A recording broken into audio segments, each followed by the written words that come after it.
Oh, we're live. Okay. Hey, great. Thanks everybody for coming out to watch this Monday edition of Dangerous with Coffee. Ah. So I'm not expecting this press conference at the White House being held by President Trump today. I'm not expecting it to start right at 10 a.m. on the dot. So we're gonna have some time, to talk about what might be happening here. Because Trump usually starts these things anyway from 30 minutes to an hour late. So, I mean, hopefully that won't be the case today. But I don't expect this thing to start in about 6 minutes. If you saw the rather long tweets that President Trump did the other day on Truth Social, then you know he's been talking about crime in D.C. how bad it is there. And yeah, it's one of the one of the top cities in the U.S. When it comes to the crime rate, the murder rate, it just gets worse and worse every year. And I see Trump has made a new post. He made a new post about an hour and a half ago. Let me go ahead and share that with you.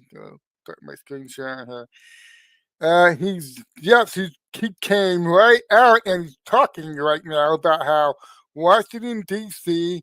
is going to be liberated today. Okay, so apparently, he's not backing off on that claim at all. That there is a liberation coming from Washington D.C. Let's read this latest post together. Washington D.C. will be liberated today. Crime, savagery, filth, and scum will disappear. I will make our capital great again. The days of ruthlessly killing or hurting innocent people are over. I quickly fixed the border. Zero illegals in the last 3 months. DC is next. Thank you for your attention to this matter. Oh, and he signed it himself personally, I guess. President DJT. I like this picture. This person has put here. The lion is awake from food and politics on Truth Social. Nothing can stop what's coming. Yeah, I agree with that. Nothing can stop what's coming. And this has been a long time in coming. They made a comment the other day about how for uh, for a long time, certain people get themselves elected to positions. So where it looks like they're getting themselves elected to positions. And then they turn around and they throw the jails open and they seem to make every counterintuitive social policy decision that they can possibly make when it comes to running a city. They they they craft deliberate social policy to create more homelessness. They craft deliberate social policy to create more drug use. They craft deliberate social policy to cause more violent crime.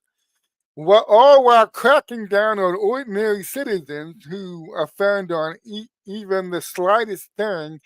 It People cannot help but notice there is an active criminal class in most of these cities that there's no crackdown on them. They pretty much get to do whatever they want. Um, and of course, we all know about this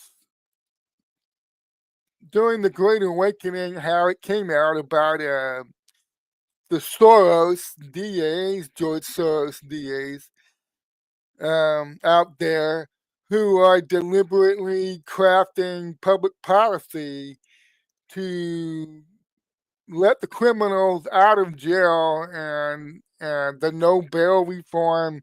And of course, we all know during the summer of 2020, we had BLM with the defund the police movement. And for a long time now, people were telling themselves, well, this is just liberals. Liberalism is a mental disease. You still see people saying this. Okay, the truth is far more insidious. Okay, it's not that these people are mentally, I mean, if you still read a lot of neocon news and they're pretending the conservative versus liberal fight is real, like the conservative party or which is supposed to be the GOP, and the liberal progressive party, which is the Democrats, they're engaged in a real war with each other. Um, and the Democrats are just not there mentally. There's something wrong with them mentally, and they've caught a disease. They've caught a mind virus. Okay, but part of the Great Awakening is recognizing the truth, and the truth is these people are not crazy. All right, they're evil. There's a big difference between being crazy and having a mental glitch and pursuing an agenda that is evil in order to gain more and more control over people by placing them and their family and their communities at greater and greater risk. Okay, and this is exactly what Donald Trump has been putting his finger on with these postings he's been making on Truth Social. Let me find the one he made the other day. Yesterday, he made several. Um,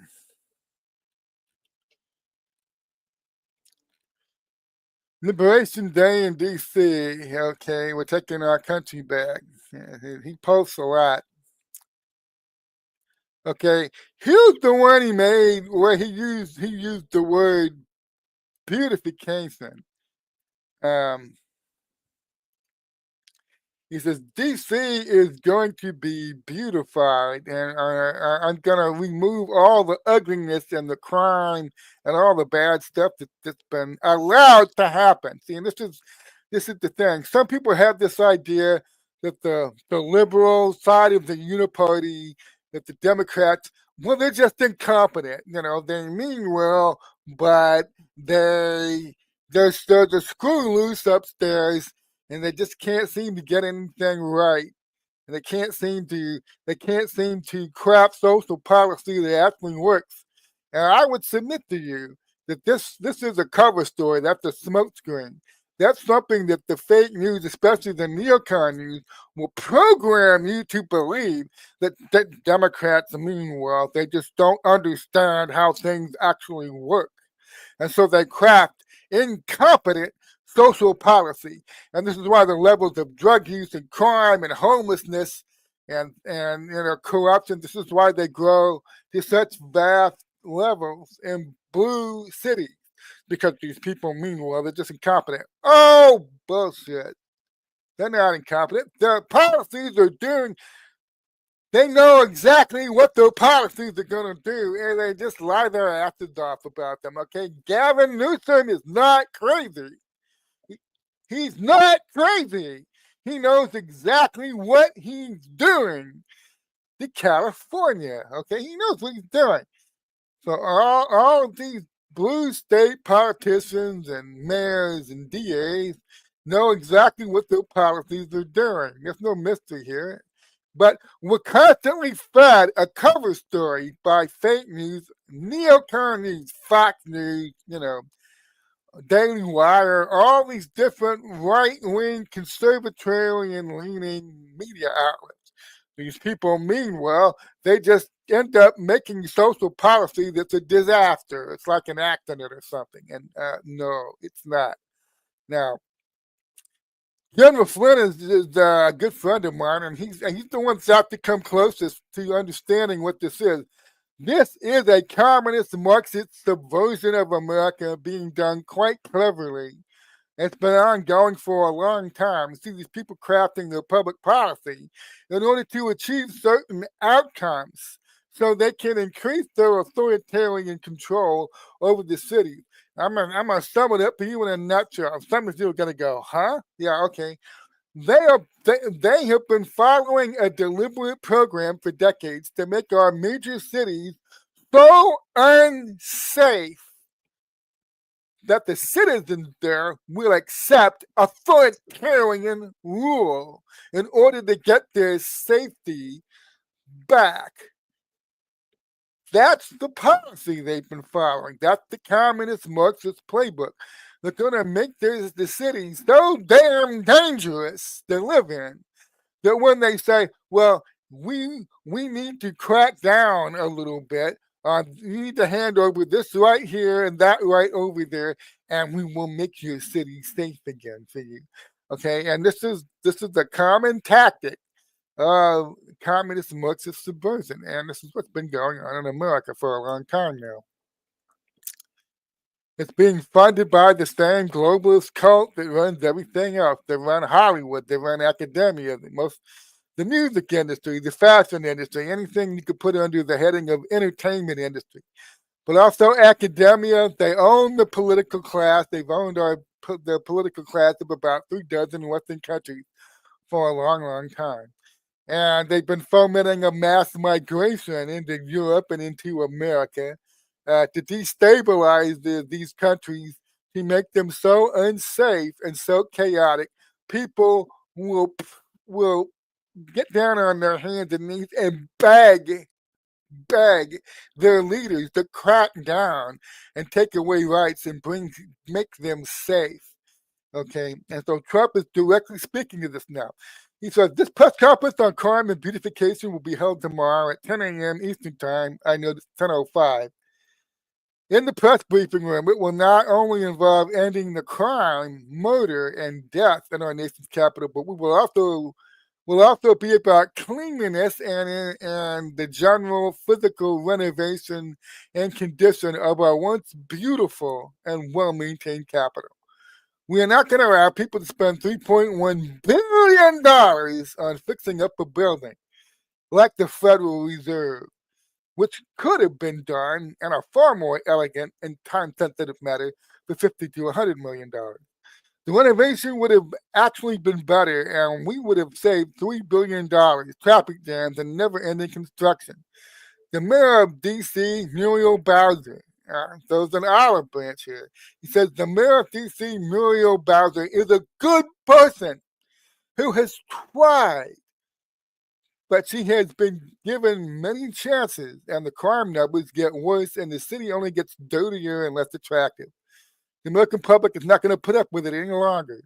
Just like I took care of the border, where you had 0 illegals coming across last month from millions the year before, I will take care of our cherished capital, and we will make it truly great again. Before the tax, squalor, filth, and crime, it was the most beautiful capital in the world. It will soon be that again. Thank you for your attention to this matter. See you tomorrow at 10 a.m. So yeah, he's not being shy here. He's not being shy here, talking about what he wants to do, what he wants to see happen, and God bless him for it, because these globalist cultists out there, it is a cult, and it's a group of extremely wealthy oligarchs families that run everything in the background. They own most of the banks, international central banks. To go out and study who actually runs these banks.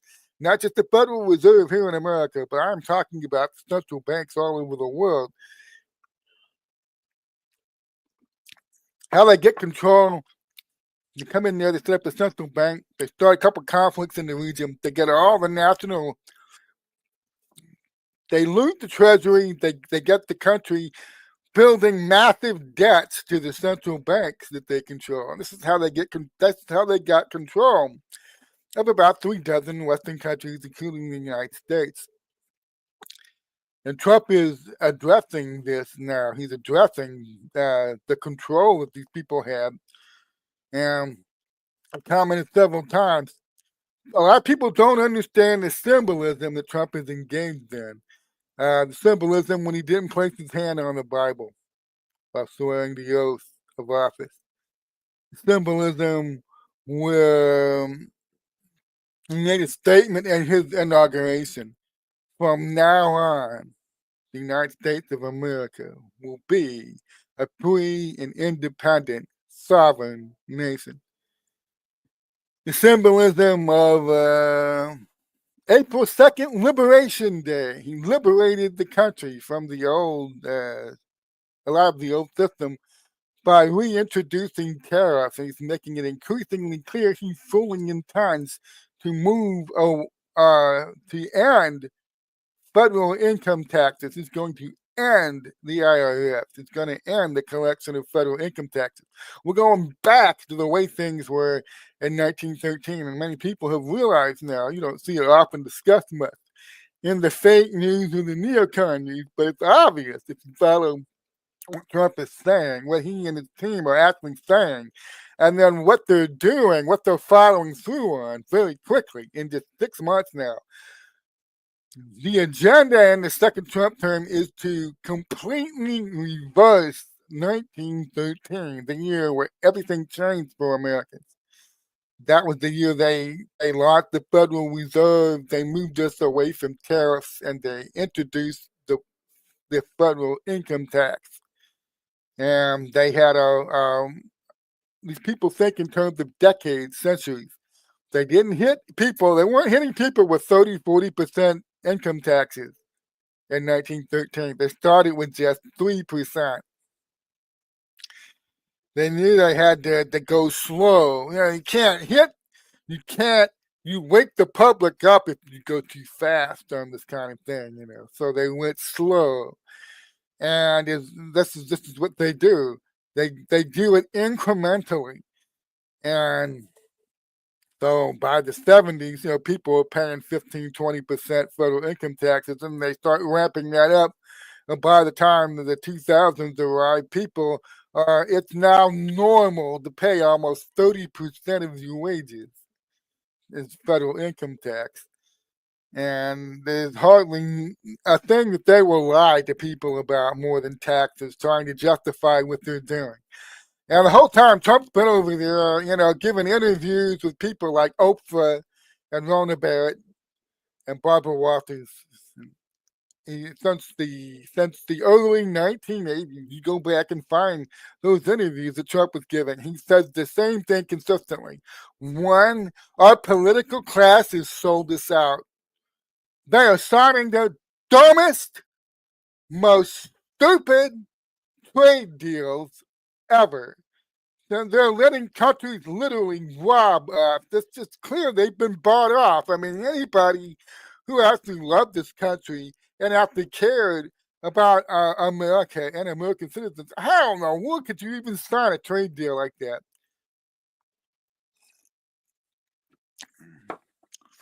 So on trade and tariff policy and stuff like this, Trump has been giving one consistent message. The political class is bought off. They're pursuing America last policies in trade. We're paying up the wazoo to get access to these foreign markets in places like Japan and Europe. And some of these countries don't even let us in. I mean, we don't charge them hardly anything. We charge them peanuts, very little or nothing at all. Hey, we throw these leaders that we've got right now. They throw the doors wide open. Come and trade in here. Send all your products. We'll buy them. Meanwhile, they don't reciprocate. You can't send American beef here. You are not allowed to sell American cars in our country. And so this unfair situation persisted for decades. So that was the second thing. There's no reciprocity. It's unfair. It's heavily imbalanced. We let them in for peanuts and they charge us up the ass. Okay, to get access to the markets, and that's assuming they even let us in. And he's saying the whole time, I know how to fix this. And he says two things. I can fix this, and two, it won't take long. Okay, it won't take long for me to fix this. And of course, the political elite class would instantly dismiss him when he said that. Oh, sure. You stick to real estate, buddy. Okay. we have all kinds of trade and financial experts. I call it the financial class. These are the people that you see on all the financial news channels. They have experts, you see, and these people say that, well, now you can't stop any of this. It's just we got the best deal we could, and here's some real estate guy from New York. He thinks he knows better, and they just laugh at him and dismiss him. Those early interviews that I watched, these were back about 1984, 85, 86.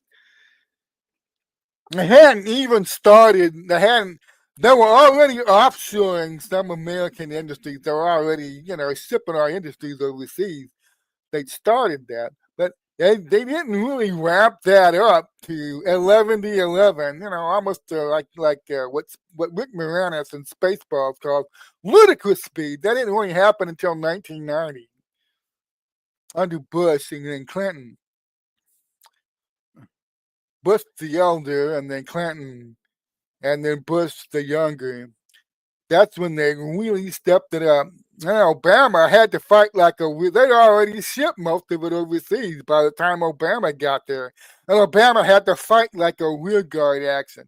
And when Trump was running against Hillary in 2016, he was making claims about how he could bring American jobs back.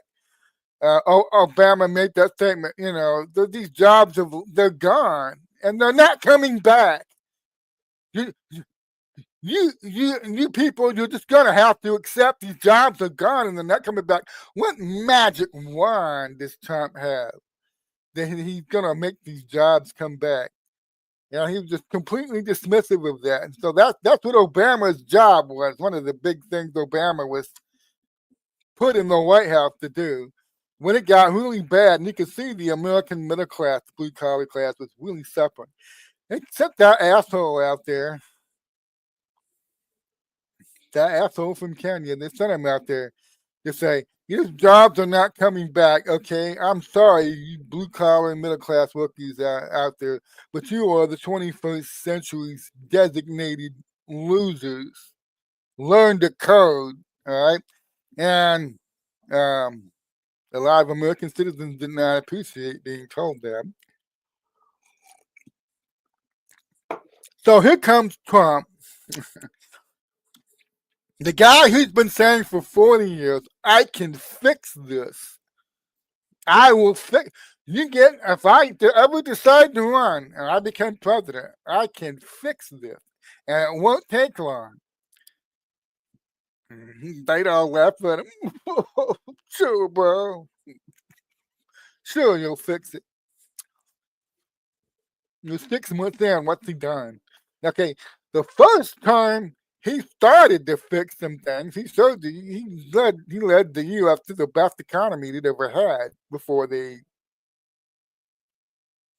before a certain virus of undisclosed origin showed up. A virus that most definitely did not come out of a lab now. Did not come from China.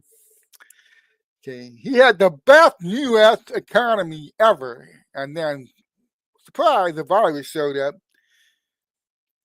and wrecked that economy for about a year. And then he brought us back. So the first time, he tried to do a lot of this stuff that he's been doing. If he tried to do that in a first term, it would have been, I think the country was ready for a lot of it. A lot of what he's been doing in the last 6 months. And I think a lot of people recognize this. If Trump come in there and say, "Yeah, I'm going to shut down the Department of Education. I'm going to gut the IRS. I'm going to destroy the CIA. I'm going to shake up the government. I'm going to reform it. I'm going to fire about 2/3 of the people that work for the federal government. And I'm gonna reverse 1913. We're gonna go back to the financial system where the government was a lot smaller than it is now, and it could pay for itself off of tariff revenues. We're going to go to an external revenue service instead of an internal revenue service where we've been stuck in it to our citizens to pay for everything for, almost 110 years now. We're moving off of that. If he tried that back in 2017, if he came in 2017, the stuff he did in the last 6 months, if he tried that in 2017, no, he wouldn't have survived that. I mean, not just politically, he would not have survived it. To show the White House press briefing room, and the podium is set up, and he's not there yet, and it's now 10:18. So, in breaking news, Judge denies DOJ bid to unseal the Maxwell records. That's interesting. I'll get to that later. Okay. But Donald Trump has had one consistent message for most of his life. The man's like 70, he's 70 something. He's 72 or 70. He's 72 right now, okay? Okay. And he started giving these interviews when he was in his 30s. He was saying the same consistent message. I can fix this. If I ever get in there, and it won't take me long, I get in there, I will fix this. And he follows through. He is following through. But in a way, if you step back and look at this from a 40,000 foot view, do we really end up here if they don't steal the 2020 election in such a blatant manner? If Trump gets the second 4 years right away, if he was president from 2020 to 2024, and he was leaving in January 2025. The stuff he did in the last 6 months, could he have really done it in 2020, 2021? But even then, was the country ready for it? I think that's very debatable. I'm not sure it was. I think things pretty much had to unfold the way they did to get us where we are now.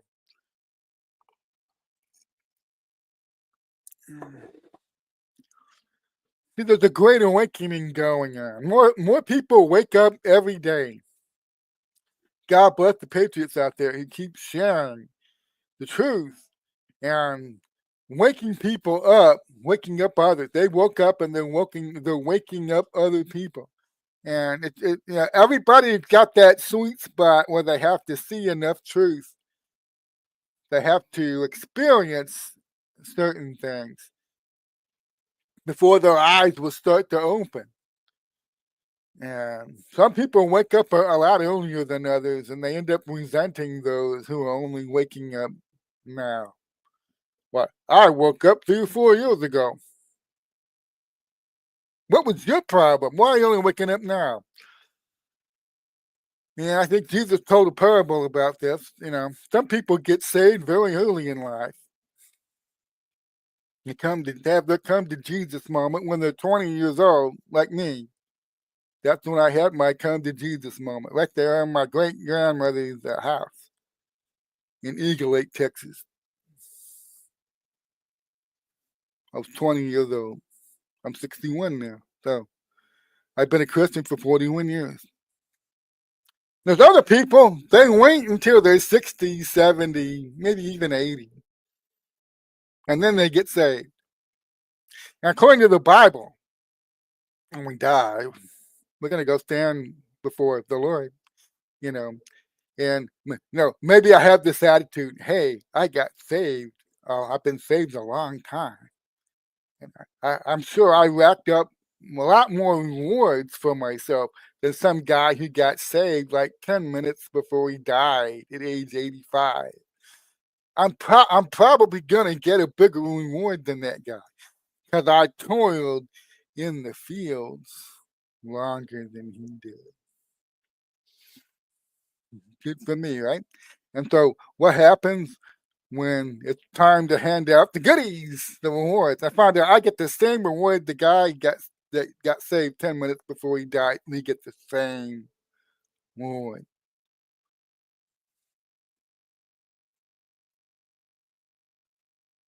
Wait a minute. I'm not quite sure that's fair. I was a Christian for 40 years, and I thought I lived to be 80. Okay. I was a Christian for almost 60 years, and then I died. Okay. This guy was a Christian for 10 minutes. What do you mean he gets the same reward that I get? Is that fair? And Jesus tells a parable about this. God, when he dispenses his grace, don't argue with him about it. Don't argue with him about it. His grace is higher, wider, broader, and deeper than the human mind can comprehend. So, so he tells, you all know where I'm going. If you've read the Bible story, right? Jesus tells the parable about the workers in the vineyard. And the vineyard owner goes out there and you see some guys standing around at 8 a.m. Go work in my vineyard, I'll pay you a talent. And then he goes back at noon, sees more workers. Hey, go work on my field to pay you a talent. And then at 3 p.m., finds the last group of workers. Go work on my field. Okay, give you a talent. Right? And at the end of the day, it's time for them to get paid. Okay. He gives the 3 p.m. guys 1 talent. He gives the 12 p.m. guys 1 talent. And now that's what Jesus said. Those who started working at 8 a.m. came expecting to receive more, and they were thunderstruck when they were given the same exact talent the other two groups were given, and they started to grumble. This isn't not fair. We bore the heat of the day. We were out there all day. What do you mean we get the same reward? These guys have only been here for 2 hours. Huh? What?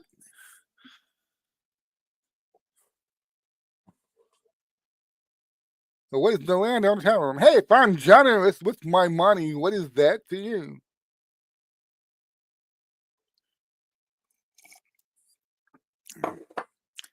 There was a famous preacher once. I wish I could remember who it was. It was Whitfield or Fanny or somebody. He said, it's funny how many believers think that they can manage God's grace better than he does. I'm not sure God has the right kind of financial advisor.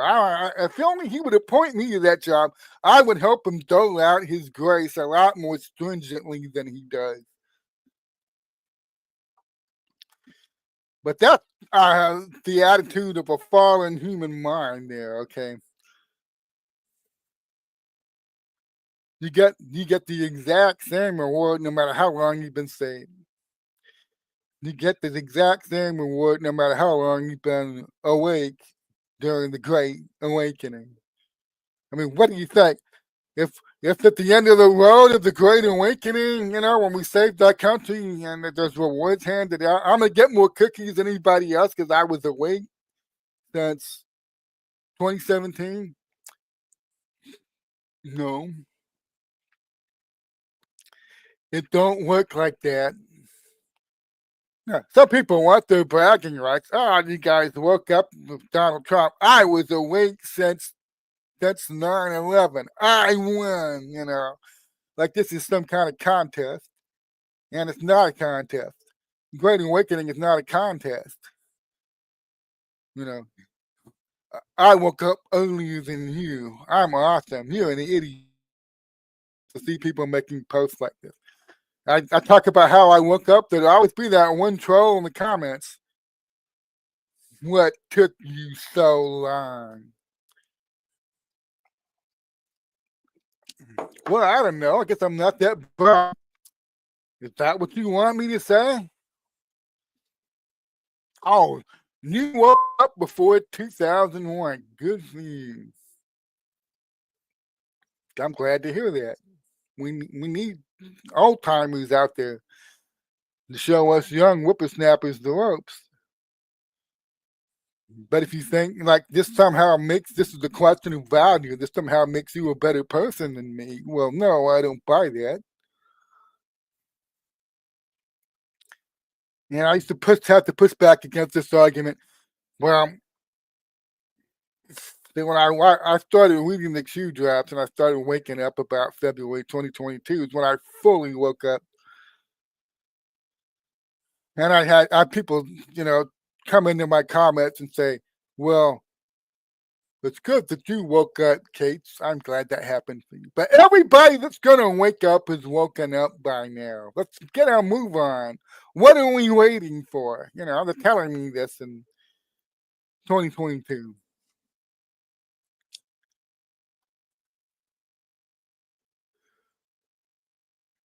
I used to get that comment a lot. Everybody that's going to wake up has woken up at this point. Let's skip to the end already. Damn it, it's taking too long. And here we are, 3 years later. How many people woke up? Do you think in the last 3 years? Hmm? Well, it's kind of weird getting statements like that. Everybody's gonna wake up has woken up. Yeah, I don't think so. I think there's still a couple dozen million people out there we can reach by the time we get to the end of this term. Probably around 2028, 2029. I think it's doable. I think we can reach about another 10, 12 million Americans and wake them up. That's my mission. I took the oath. Okay. I'm on the digital battlefield with my shit way tight. All right. We're going to get it done. We're going to wake up more people every day. We're going to keep building and building and building the base. And this is what Donald Trump does. He's the ultimate salesman.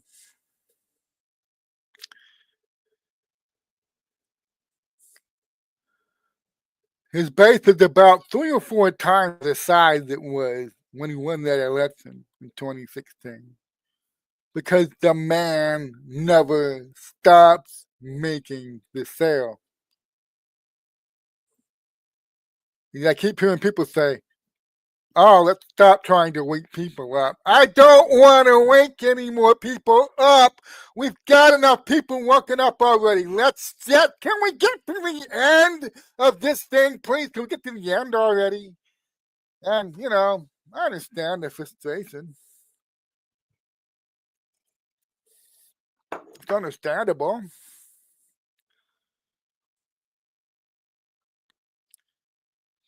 But you don't kill a 9-headed globalist cult hydra that's had control over here on our side of the pond from the Vatican and London and all these other places where the globalist cult dug in tight. And they've had operational control of the United States for over 110 years, maybe prior to that.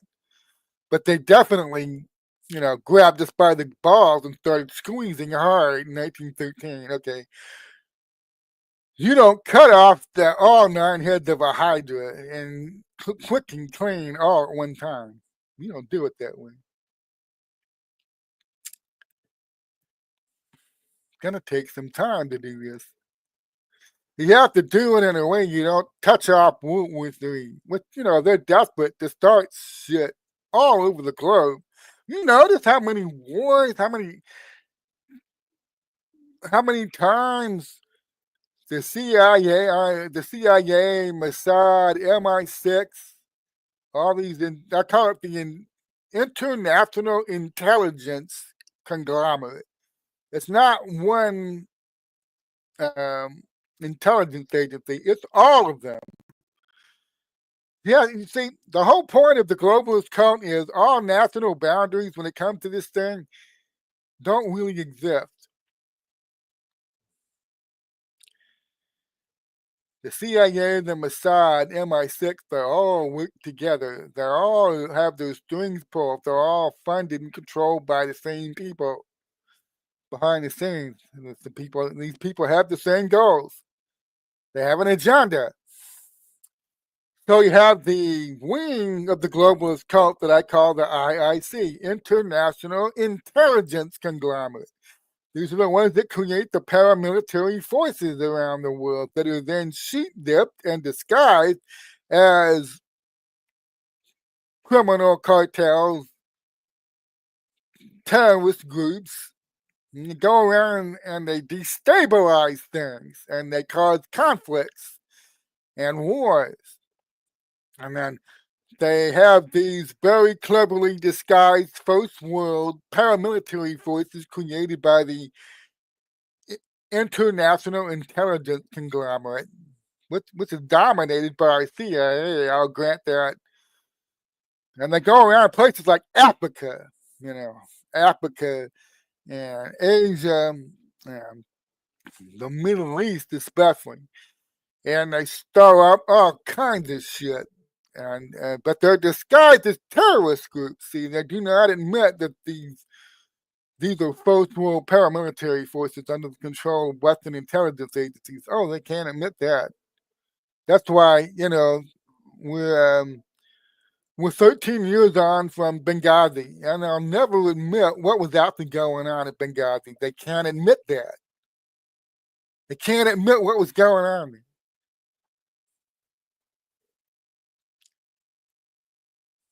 So they start these fires all over the world using their cool first world paramilitary forces created by the intelligence agency conglomerate. And so they get the funding. Where were they getting the funding for a lot of this? Well, most of it was coming from, surprise, the American taxpayers. While our treasury was being looted of hundreds of billions of dollars every year until this year, where they finally shut it down. So they send these first world paramilitary forces around the world, places like Africa and the Middle East, to start the fires, and then they go, aha, well, now the second wing of the globalist cult comes into play. We've got to go put that fire out. We got to do the responsible thing. We must go and put the fire out. So that's when the international military industrial complex comes into play. The first wing starts the fire, the international intelligence conglomerate. The second wing, the international military industrial complex, goes and puts the fires out. And everybody makes a lot of bank putting those fires out. You may have noticed over the last 6 months, especially,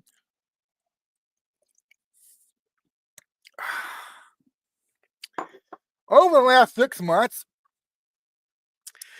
these first world paramilitary forces start shit in places like the India-Pakistan border, start shit in Africa, they start shit in the Middle East.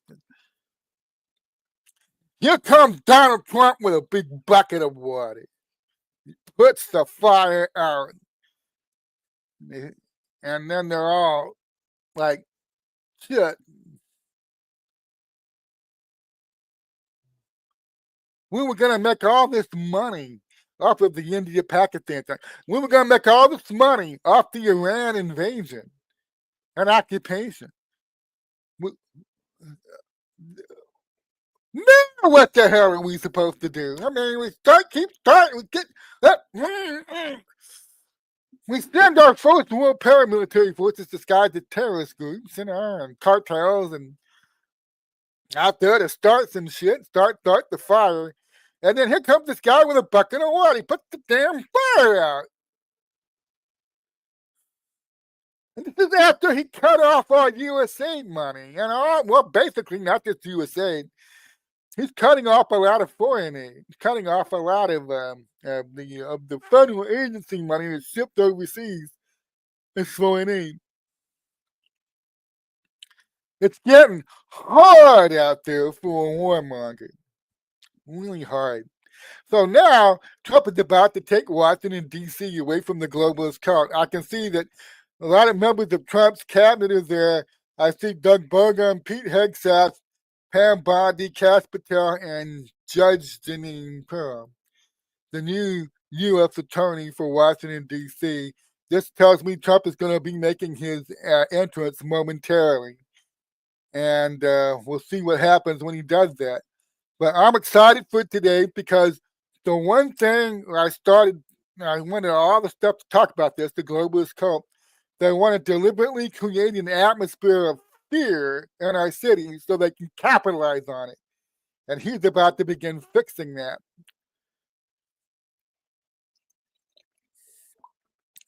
Okay, I can't actually share the stream because I've learned when I try to share video on this channel,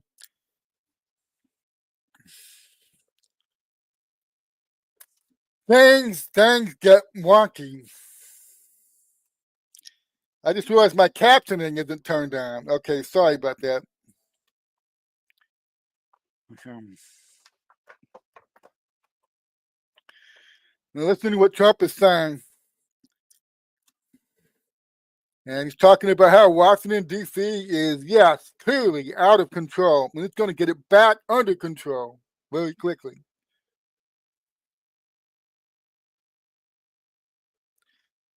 This is Liberation Day in D.C.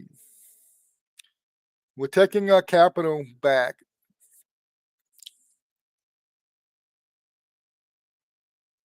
He is officially invoking Section 740 of the District of Columbia Home Rule Act.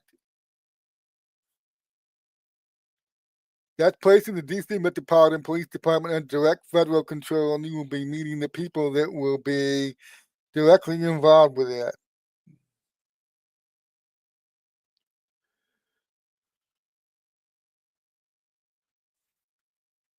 In addition, he's deploying the National Guard.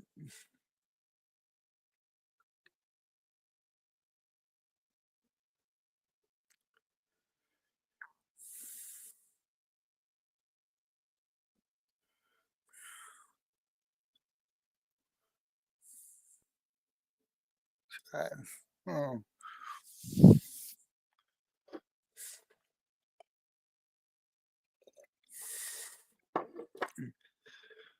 This is a great day because if you know anything about the globalist cult, you know how important their symbolism is to them. They find all kinds of clever ways to, pardon my French, fuck with American citizens with their symbolism. And most people don't even recognize the symbols. This is why, the globalist cult, many of these people are Luciferians. They I really enjoy showing off their symbols, and they know that most people don't understand what they're looking at. Well, Trump is doing the same thing in reverse to them. That's why he doesn't put his hand on the Bible when he's being sworn in. That's why he talks about America's going to be a free and sovereign, independent nation from now on. That's why he had the Liberation Day on April 2nd. That's why he put two big honking American flags, large, massive American flags on the White House property. That's why he's building a ballroom. That's why he does an armed forces parade. He's showing them. Let me rub, come here, globalist cult. Let me rub your damn face in it. Let me show you what you don't control anymore. And now, he's taking Washington, D.C. completely away from them.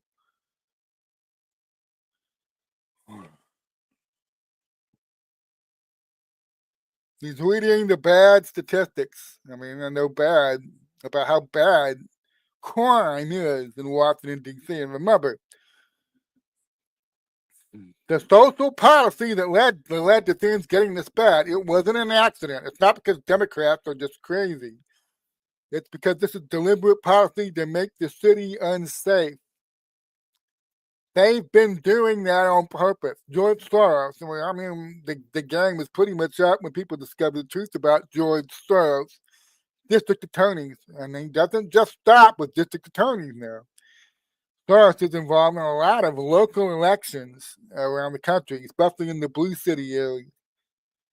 Even in some red states, even in Corpus Christi, Texas. Well, I grew up right across the bay from Corpus Christi in Portland, Texas. Even there, a Soros DA managed to get elected in Corpus Christi. But the local chapter of the County Citizens Defending Freedom, the CCDF, managed to get that guy thrown out of office for not enforcing the law.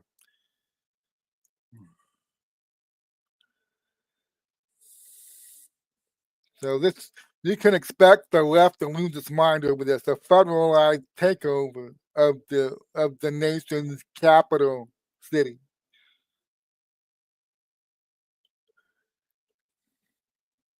Yep.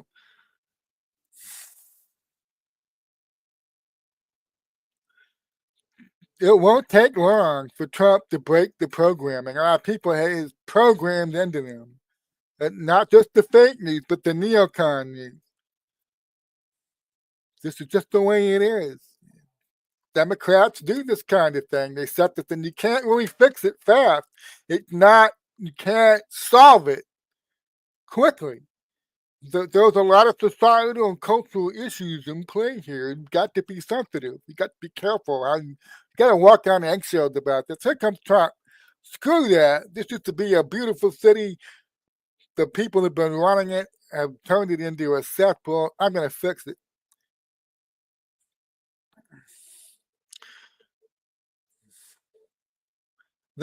When Rudy Giuliani cleaned up New York City, they hated that. They hated it. He showed how all those mayors before him, they could have done what he did, and he made that a very. If you go back to what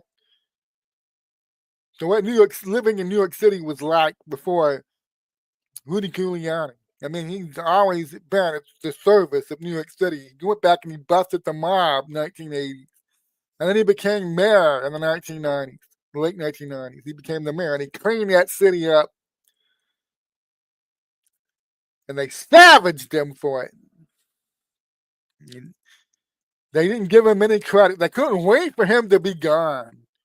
And then they tried to rewrite history and say that, oh, that was the city became clean all on its own. And it never was really that bad. Giuliani makes it sound like it's that bad, but it wasn't that bad, really. They're trying the same. They're gonna try the same thing here, I'm sure. When Trump does what he's doing right now in Washington D.C., they're gonna say this is an authoritarian. Okay, he's going to remove the fear. Fear is oppressive. Do you know that? It's oppressive. And what these globalist cult members have been doing, or the people that the globalist cult controls, I'm not saying every mayor, police chief, or whatever is a member of the cult. I'm not saying that. I'm saying that the people behind the scenes who where the money comes from, they're pulling the strings. They use their puppets. They find people they can buy off that are going to do what they're told. Okay? Like Larry Krasner in Philadelphia, the DA in Philadelphia. Is he a cult member? Likely not. Does he like the money he paid for letting crime run, criminals roam free? And so, yeah, he likes the money. He's bought off. Okay?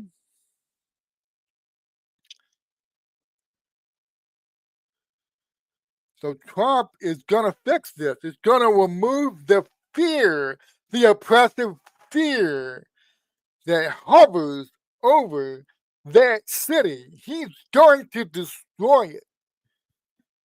The atmosphere of fear, which is how they gain a lot of their control. They keep people inside. They keep people from exploring and walking around their own city at night.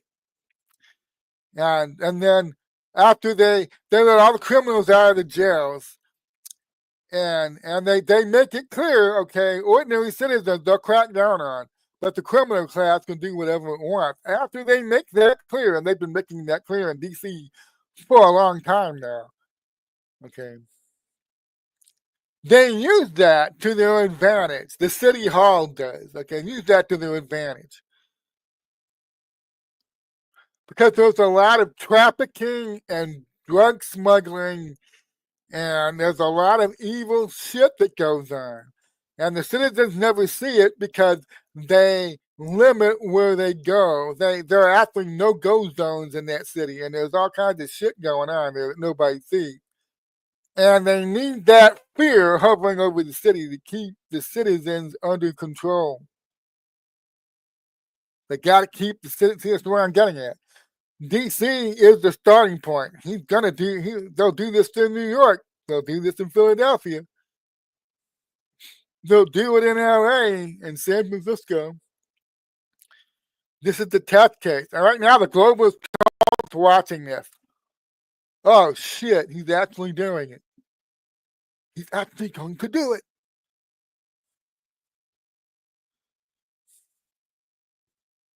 Imagine if he tried this in 2017. Yeah, I'm nationalizing. I'm federalizing.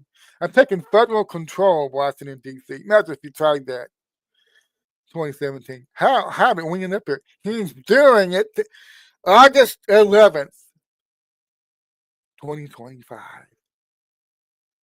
It is time to take the next step. And he is taking it. No cash bail is a disaster. I mean, the public policy. See, I read Thomas Sowell. And I bought into a lot of that. And a lot of it is true.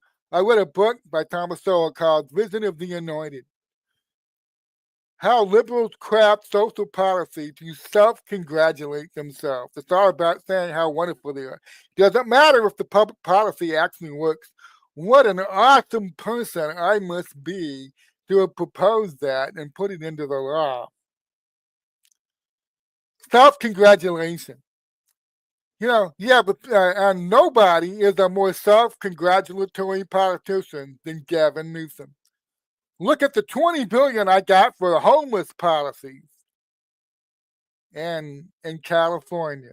What an awesome and special person I must be to care about the homeless to that degree that I got $20 billion for them. Doesn't matter to him if any homeless people are actually helped there if all that money is stolen. He got that passed. He's awesome. So he self-congratulates himself, okay? There's a lot of truth to that, but I think it misses the bigger picture. Gavin Newsom intellectually knows what's going to happen to most of that money. He knows it's going, the policies, the way it's being crafted in Sacramento by the legislature there, it's actually going to increase and encourage and grow homelessness in the state. He knows this.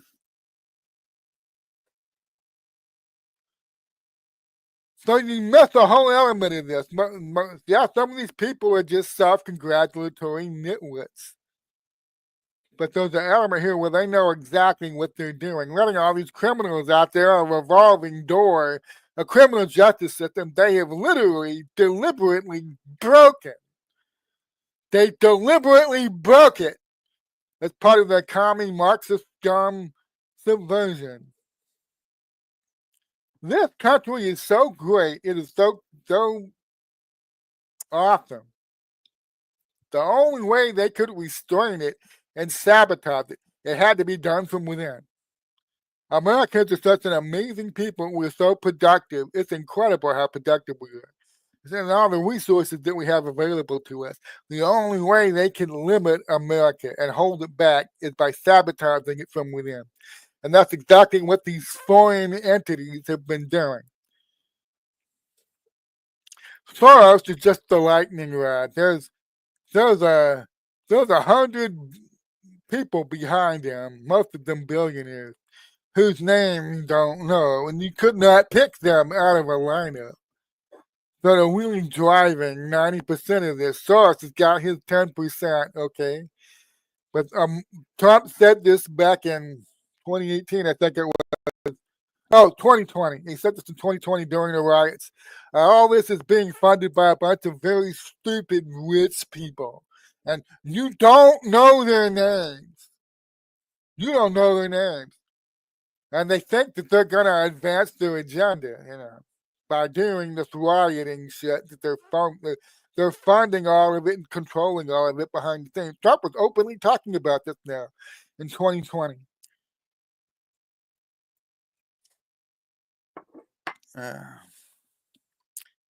So this is a great day. It's drawing a line in this town. You can't use the fact, turn the globalist cultist now. You can't use the fact that you elected, you rigged, best way to say this. You can't disguise the fact, and you can't count on the fact that you rigged a bunch of local elections with your foreign money from people like Soros to steal all the local offices and then turn this city into a little crime-infested shithole. You are not going to get away with that. And it starts in Washington, D.C.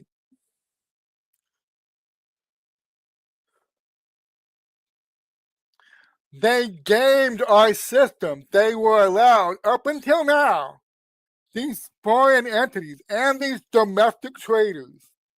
Not all these oligarchs I'm talking about are foreign. Some of them are American, Up until now, they were allowed to game and rig our system to make our cities unsafe by rigging those local elections for governor, for the big city mayors, chief of police, the local courts.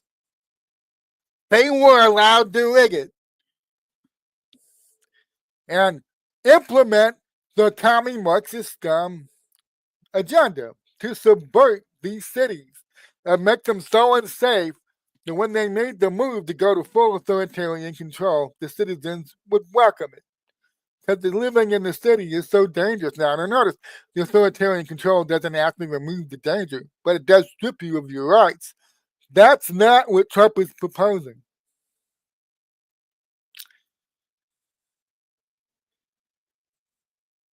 The left screams at the president of El Salvador because he locked up about 1.5% of the country's population. El Salvador was a test case for the globalist cult. A lot of things they've been doing here in our big cities, they were doing in El Salvador back in the 90s. Okay, and things got so bad in El Salvador. It was one of the worst countries in the world, most dangerous nations in the world. There were war zones that weren't as dangerous as El Salvador. And what happened? That guy got in there. Buchanan. I don't know if you ever saying his name right. Buchanan. Okay. He gets in there. And what does he do? He cracked down on the gangs. And the judges in that country, first he had to fix the court system. He had to do that first. The judges and the criminal justice system had been engineered by these outside influences to actually protect the criminal cartels, which are really, and remember, I already told you what the cartels really are. The first world paramilitary forces used to either engage in trafficking of drugs and humans and arms, or they're used as protection to provide protection for the criminal networks in that country as the cash flows in and out and the globalist cult makes its money. So the first thing the president of El Salvador had to do, he had to go in there and crack down on all the corrupt judges who were protecting the cartels and the gangs. He had to do that first. Then he went after the gangs. He ended up putting about 1.5% of the population in prison. And the crime rate plunged by 98% when he did that. And you have all the human rights groups out there who are all owned by the commie Marxist scum going, oh my God, that's horrible. Oh, that's so terrible. He locked up 1.5% of the population. So millions of people can live without fear feel an oppressive blanket of fear hovering over their heads every day. Oh, it's so horrible. Oh, it's so sad. It's so sad he was allowed to do that.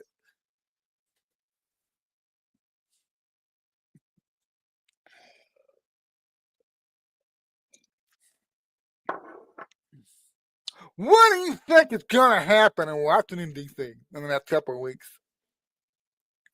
I, I'm going to make a prediction here. About 1 to 1.5% of the city's population is going to end up being locked up. Yeah. And the crime rate's going to drop by about 90%. That's my prediction. And you'll have the same human rights groups over there striking like banshees. Stop! Somebody stop him! Somebody stop this! Let's go back to the way things were. When foreign entities were rigging all the local elections and putting literal commie Marxist scum agents sabotaging the city and turning it into a crime-ridden shithole. Let's go back to that. And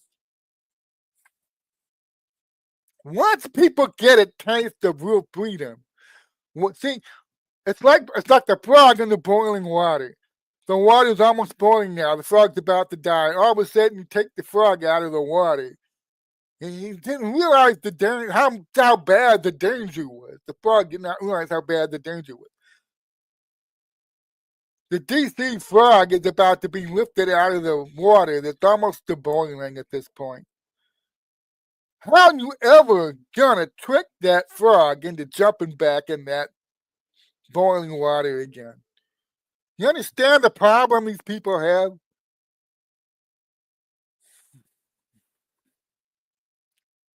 What Trump is doing is what he's done. He said it. He started this up in the first time.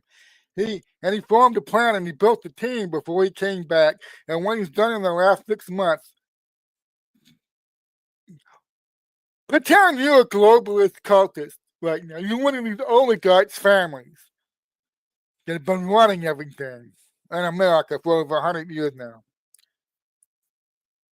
And Trump will be gone, and sooner or later he'll be gone. January 2029, he'll be gone. Here's your job. You have to reverse everything he did from 2025, 2029, and you have to make everything back the way it was.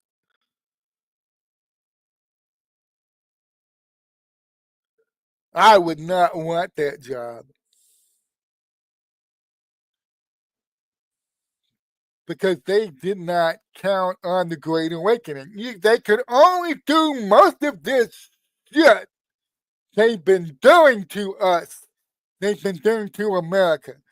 They could only get away with it while enough of the population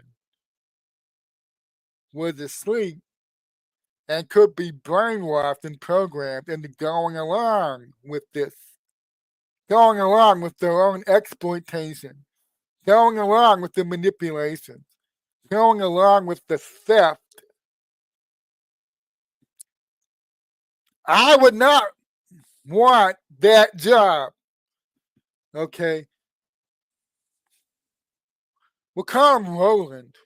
Roland from a super wealthy family whose name you wouldn't recognize if I told it to you. Roland!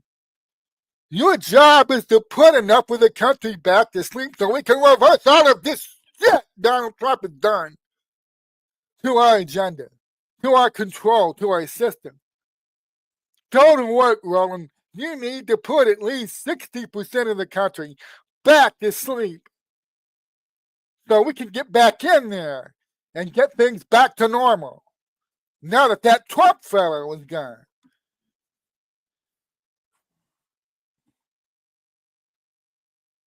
I don't envy Roland. Roland, I don't envy you, whoever you are. Because we ain't never going back to sleep. Sorry. Pam Bondi now speaking.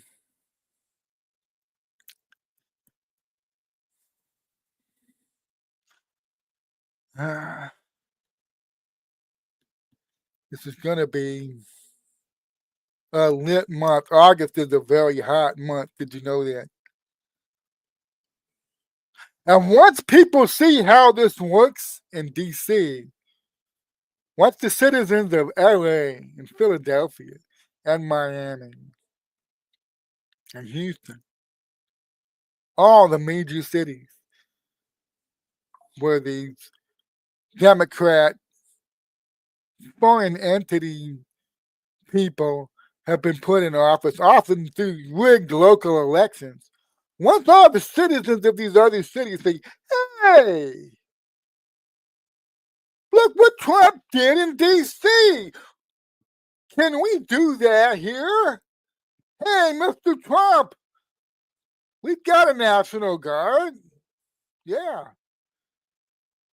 Can you federalize the state troopers or the Texas Rangers in Texas? You know, can you do that here? Imagine all those local globalist cult people and the governor and the mayor's office and the city council. Oh my God, no, not here. No, don't try that here. Like I'm saying, this and Trump knows what he's talking about. He said, I will quickly fix DC just like I fixed the border. He's not saying, give me a year. Notice he's not saying that. He's not saying, give me a year. We will make DC safe again. He's not saying that. Give me a year or two, I'll get this done. He's not saying that.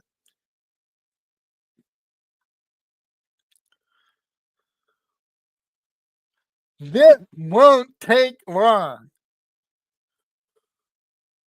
It won't.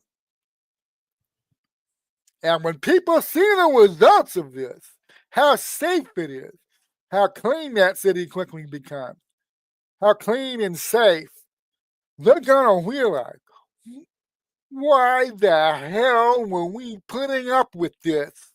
Why? Like that boring frog. I mean, now that we're out of the water, holy shit. Why?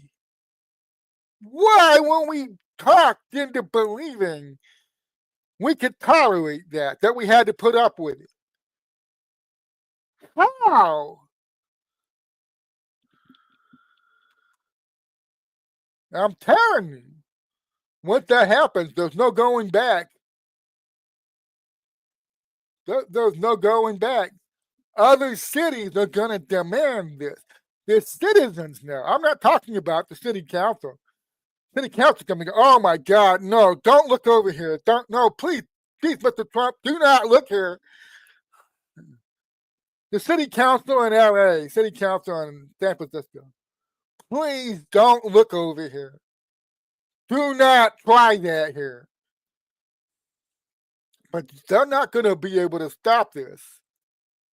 Once people taste real freedom, once the fear that's been carefully and incrementally and strategically placed over them their entire lives is suddenly gone, you will never be able to get them to submit to that ever again. It's over.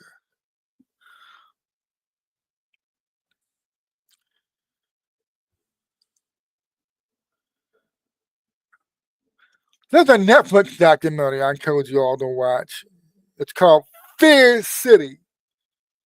That's a very aptly chosen name. Go back and watch that. When the mob, a literal criminal cartel, was running most of New York City in the 1970s and 80s. Go back, find that documentary and watch it. It's compelling.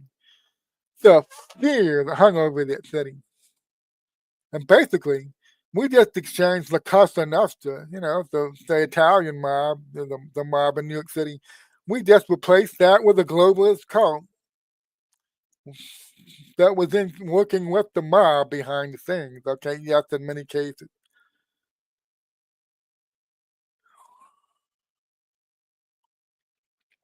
It's not just New York.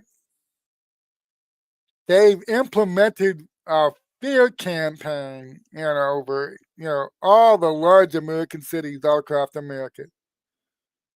Portland, Oregon is a prime example. You go look at the city council in Portland, Oregon. Literal saboteurs who deliberately turned that city into a crime infected anarchist shithole. They did that on purpose. They're not crazy. They did that on purpose. And there was an oppressive fear because all these anarchists were able to go out there and literally try to burn down a courthouse for months on end in 2020. And there's still shit going on there to this day. And everybody knows the city council approves of this. They haven't cracked down on it. Everybody knows the fear that is over that city. It's oppressive. It has effects a lot of people don't even realize. And mentally, it wears you down. Day in, day out, it affects the choices that you make.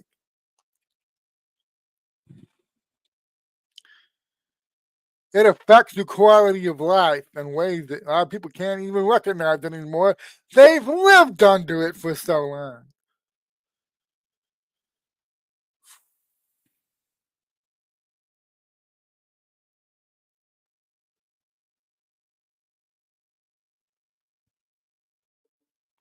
They're used to being oppressed. They're so used to it. They cannot envision life without the fear hanging over their city. They can't envision it.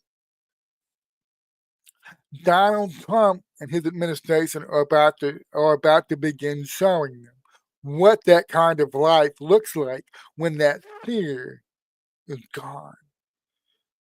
That starts in Washington, D.C.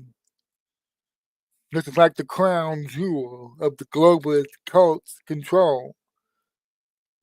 We turned the capital city into a shithole. We rigged all the local elections.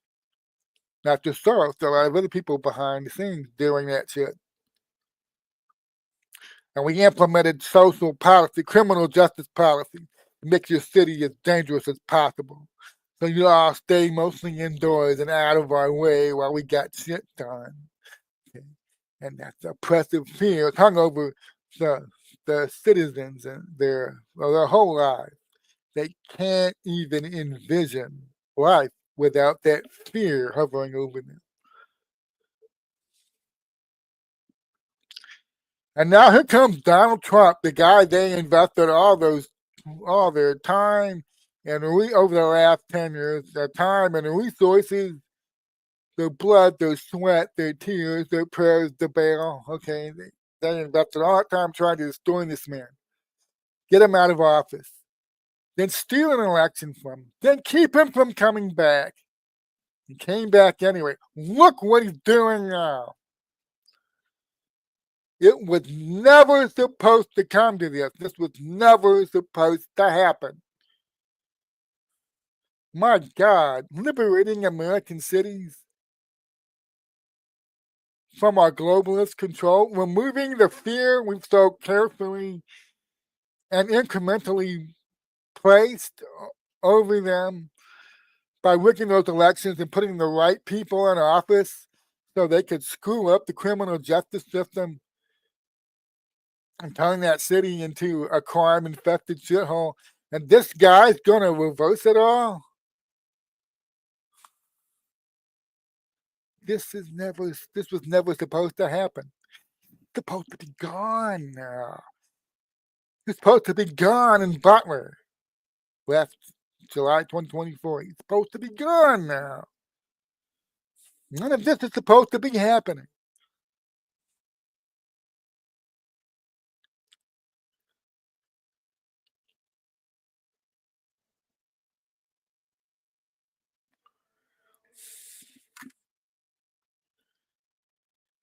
Uh, Judge Janine speaking now. She's being very colorful. Okay.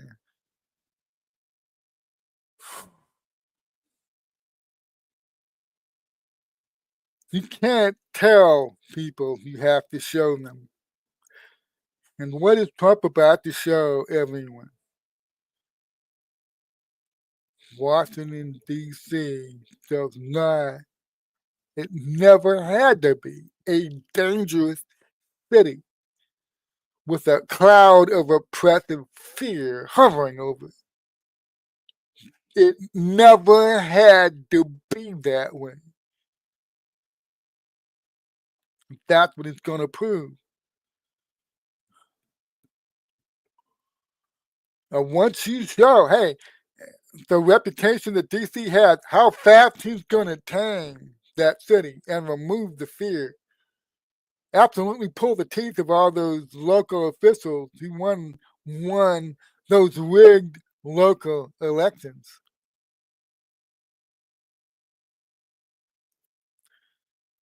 Everybody's going to realize, hey, you could do this in New York too, right?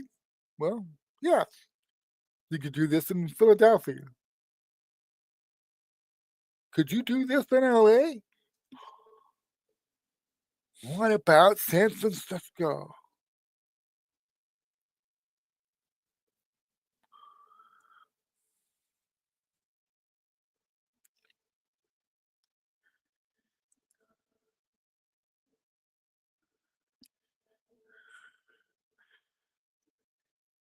Now Trump's got a guy coming up to the podium to discuss all the executive orders he just signed.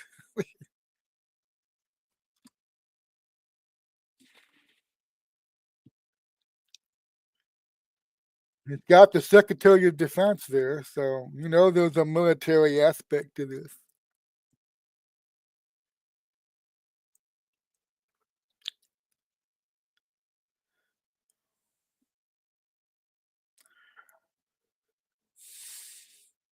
Tough day to be a globalist cultist. I mean, think of all the time, money, resources they invested in getting enough control in these big cities here in America. How they carefully rigged the elections to make sure the people they compromised, the people that they own, end up as the governor of that state, the mayor of that city, chief of police. And then, of course, once you have control of those offices in the city council, you can determine who the judges are, the judges, and you can totally break the criminal justice system in that city. They didn't do this overnight, you see. It took them a while to set this up. And now, though, it's all in danger. All of it is being placed in danger. All those years, all those resources, all those rigged elections, where people in these cities are mentally beat down. They're convinced the corruption is so deep. How would we ever be able to free ourselves from this? Everything's rigged. Everything's corrupt. The mayor is corrupt. We know the election was rigged. Put that mayor in there. The governor's corrupt. We know the election was rigged to put that governor in there. Okay, what does neocon news keep telling you? Neocon news keep telling you don't feel any sympathy for the people of New York or Washington, D.C. They keep voting for these damn people. Don't you feel sorry for them? They keep asking for it. So let's watch them get it good and hard from the people they voted for. On the one hand, I see people say this type of thing, especially in neocon news media. On the other hand, everybody admits all our elections aren't real. They're rigged up the wazoo. What makes you think if they can rig some elections in the Rio Grande Valley in Texas, which I'm very aware they've been doing for a long time now, can rig the local elections down there to put the right people as the mayors and the chief of police and all that stuff. You think they're not doing that in Sacramento and LA and San Francisco? Well, of course they are. The people keep saying, well, those voters in LA and Sacramento and San Francisco, they keep voting for these people. I'm not so sure that's true. As the Great Awakening continues, the more people wake up and realize they don't have to live like this. They've been lulled to sleep and they're being brainwashed and they're being programmed to not resist, to go along with the official story on everything. Okay. As more people wake up, the harder it gets for them to keep control. And so Donald Trump at this point is saying it's time. 7 months in, now, if they consider August, from January to August, 7 months in. Because he really took control starting in February. We're 7 months into this.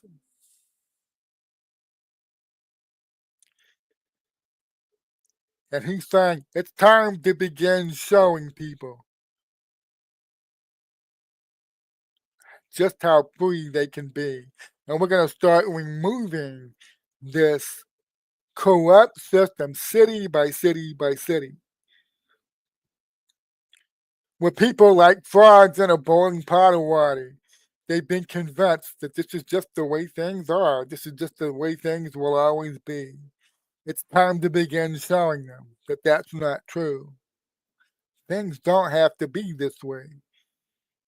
And he's using the crown jewel of Washington, D.C. Can't think of a major city these people had more control of than Washington, D.C. It's literally the seat of the beast, okay?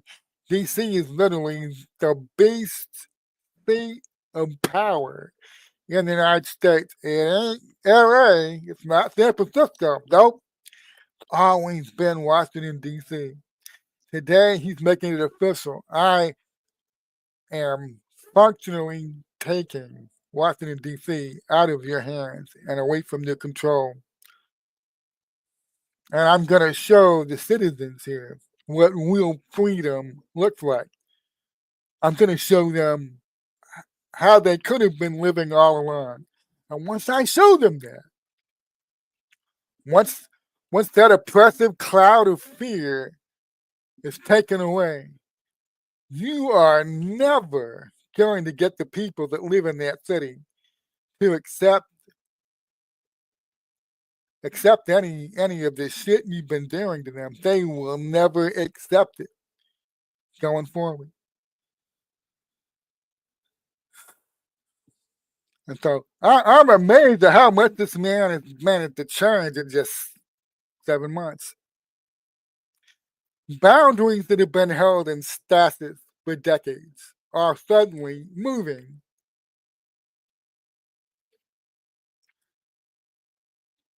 People who use their control of the central banks, including the Federal Reserve, to keep energy boundaries held in stasis so they can profit. They don't allow any new technological innovation. They keep things locked in where they want it so they can make their money. Financial boundaries, global boundaries, foreign policy boundaries. They own the diplomatic class. The reason they've been able to start so many wars and start so many military conflicts and make their bank off of selling arms to both sides, they do that because they have enough control to make it happen. All of a sudden, every time they try to start a fire, here comes this guy with a bucket of water.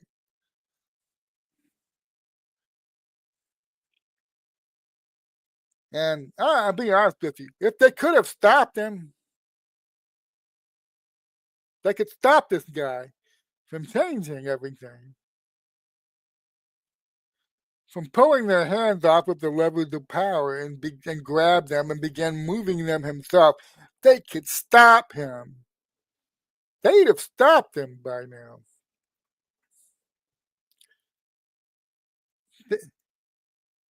Ever since he came down that golden escalator in 2015, they've been invested in stopping this guy. He was a real outsider. 10 years they've been invested in stopping and destroying the guy, and yet he's standing there at a podium inside the White House today, telling the world, I'm going to show you what you will both right is as an American citizen. I'm removing the oppressive foreign control that you've lived under your entire life. I'm going to destroy it. The old guard, the old order that decreed that things must be this way. And they rigged all your local elections. And they turned your city into a literal crime-ridden shithole. I'm going to show you that you don't have to live like that. You don't. Well, I'm going to show you what life is like out from under their control. And then it's up to you. I mean, he's going to be gone in a couple of years. He's going to be gone. Matt's going to be 76 years old, 2029. It's going to be 76. He does not intend to be president when he's 92. I know people talk about him running again in 2028. Okay, I do not think it will happen. He does not want to be president when he's 96, which is how old he would be when his term he won a re-election. If he got if he was granted a third term and he served it out to the end, he'd be 96 years old in 2032. Okay, he's not hanging around that long. But you look at how much stuff he's gotten done in 7 months. I have no problem believing he's gonna change everything by the time he's ready to go off and enjoy his sunset years at 82. Now it starts with showing everybody you've been living under a cloud, and some of you maybe didn't even know it was there, but it's been limiting you. It's been limiting your freedom. I'm about to remove it. It starts in Washington, D.C. today. So Trump is not taking questions, of course, and the fake news is losing its mind, as you would expect.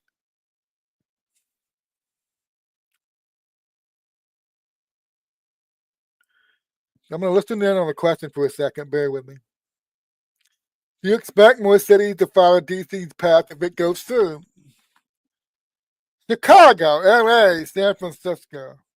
Would they expect similar action like as in D.C.? Yes.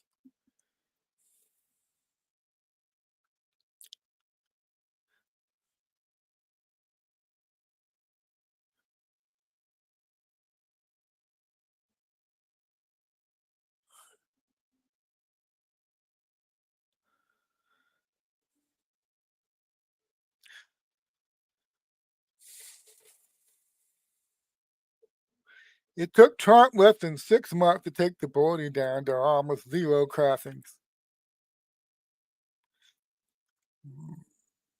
Now, I know a lot of people think Trump is just a alpha male swaggering blowhard who talks a lot of shit.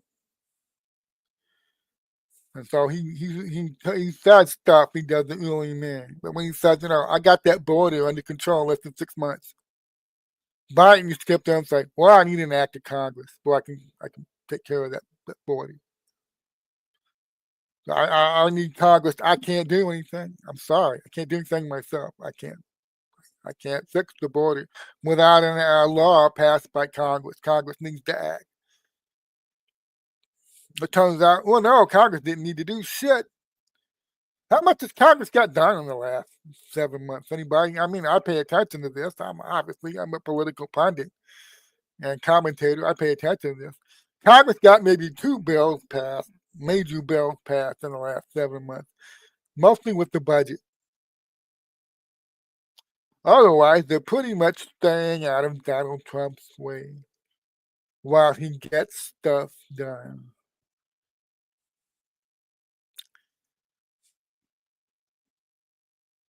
It's a revolutionary presidency doing revolutionary things. And they knew this is why they tried to kill him in Butler last year. They knew he would do most of this.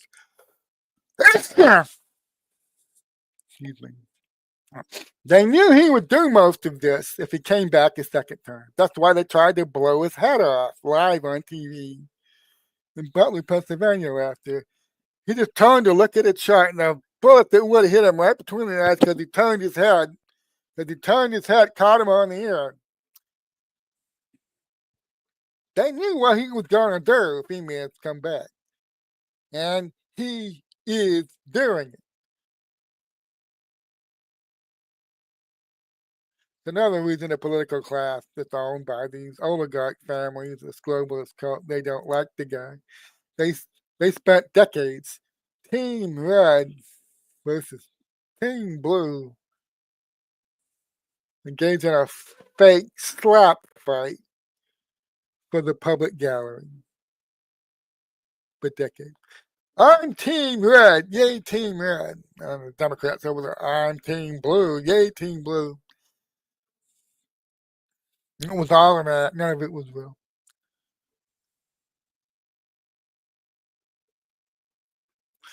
But they held people's attention for 40 years while they looted our treasury, relentlessly looted our treasury, hundreds of billions of dollars, to create a fictional digital world, a fake world, an illusionary mirage to hold people in a thrall, like a spell.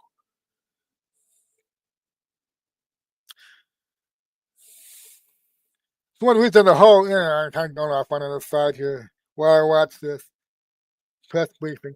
The whole Sydney Sweeney thing. Why are they lose? Why is Team Blue losing its mind over there? And Team Red is like, I'm not sure those ads are appropriate.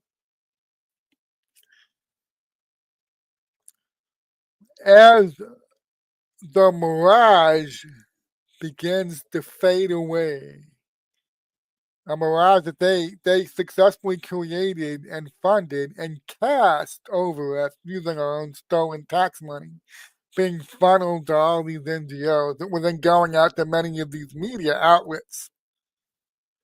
They were they were casting a spell, a mirage. Woke is here to stay now. LGBTQ plus, the trans thing is here to stay. Don't you fight this. We've seized that cultural ground now. It belongs to us. You're never gonna get it back. You racist white people. You'll never get your cultural ground back. And they act like this is the racial thing, That's why I use that line there. Hey, look, these people, they hate everybody equally. They don't just hate white people. They just take advantage of black people because black people are useful to them. They take advantage of Hispanic people because Hispanic people are useful to them. Watch what happens the moment they can't use Hispanic illegal immigrants to hang on to political power. They'll chuck Hispanic illegal immigrants over the side so fast it'll make your head spin. They don't really love anybody except themselves, the people I'm talking about, the globalist cult. They use blacks, Hispanics, Asians, don't matter. They use them. Women's lib, you think they give a shit about women? No, they don't. It's all an act. It's all fake.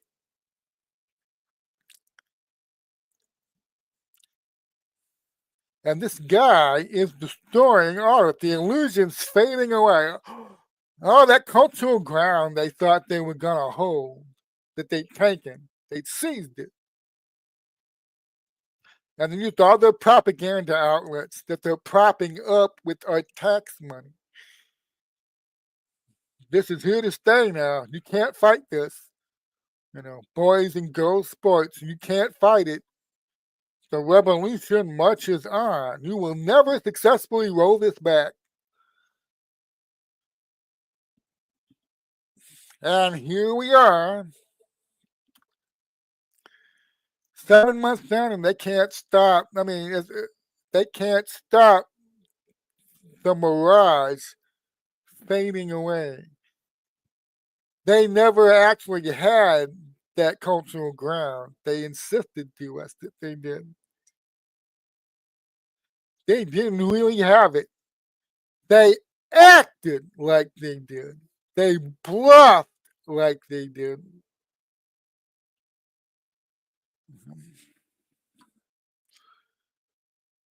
But they don't have, it's all a bluff, it's all a mirage, it's an illusion.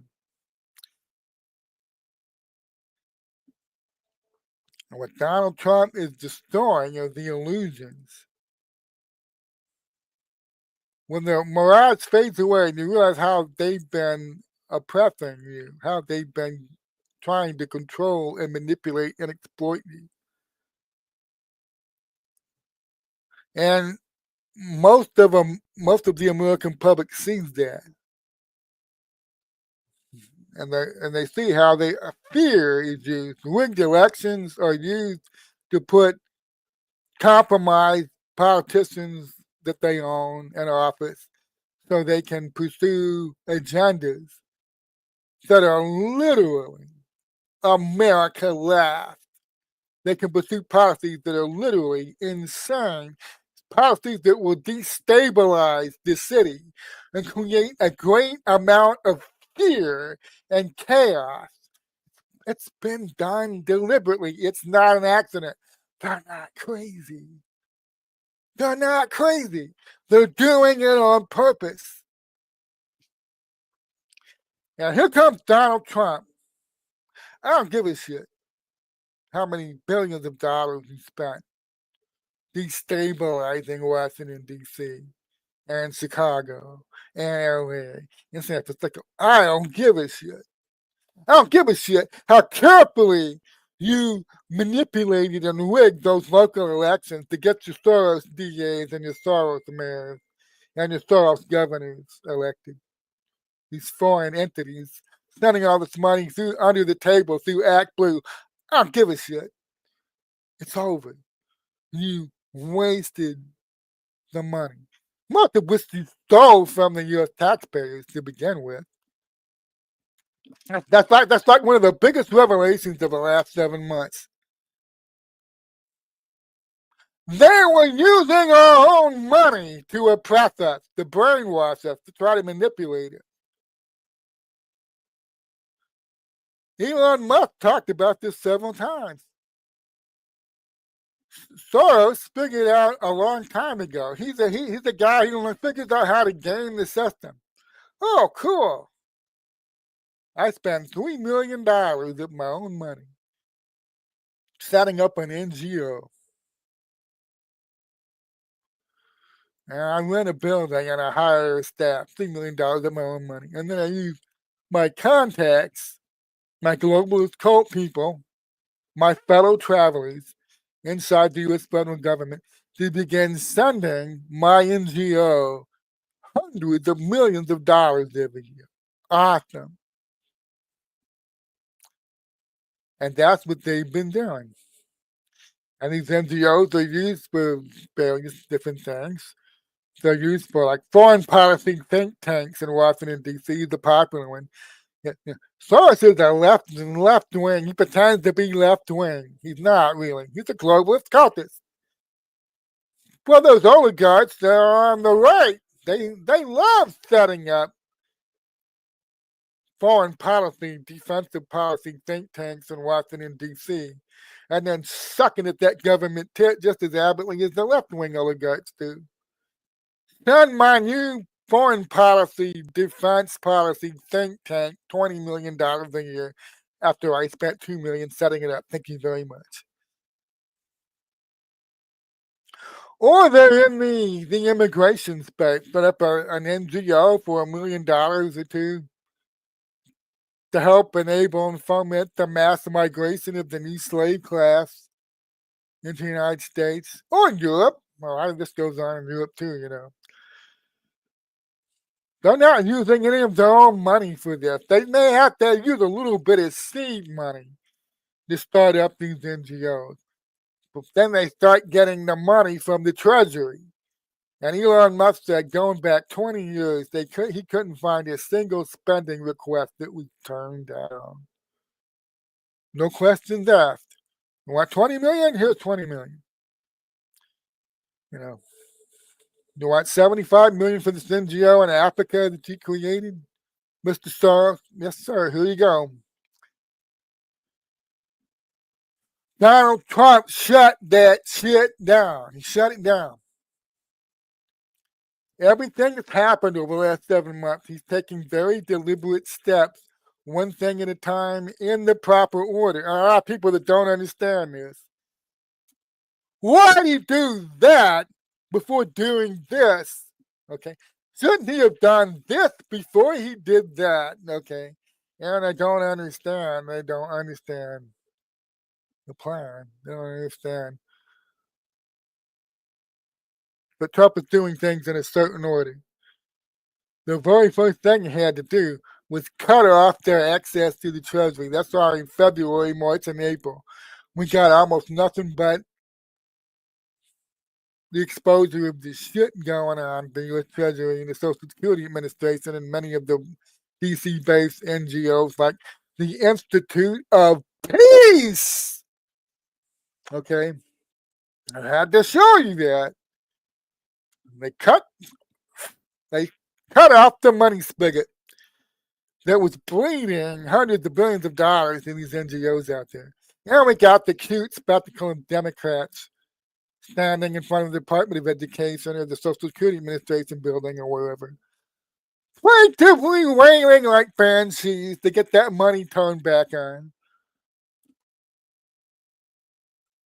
I guarantee you the GOP swamp is just as upset. I mean, even they're more upset at Trump now than the DC swamp is. The DC swamp is just more demonstrative. They'll panic and whine and cry and bitch and moan out in public in front of the Social Security Administration. Turn the money back on. 140,000 kids in Africa are gonna die if you don't turn this money back on. Did you know GOP think tanks are closing all over DC? Well, they're having to get really creative to come up with new funding. I wonder why that is. Now, they're smart enough, the GOP uniparty wing that's been looting our treasury, for decades also. They're smart enough not to hold a big feudal demonstration for the TV cameras in front of the NGO. They're a defensive think tank. Oh my God, this think tank's going to have to close because it's not getting its $20 million a year from the U.S. Treasury anymore. Oh, it's so sad. See, they're smart enough not to do that. But they hate Trump's guts just as much as the left does.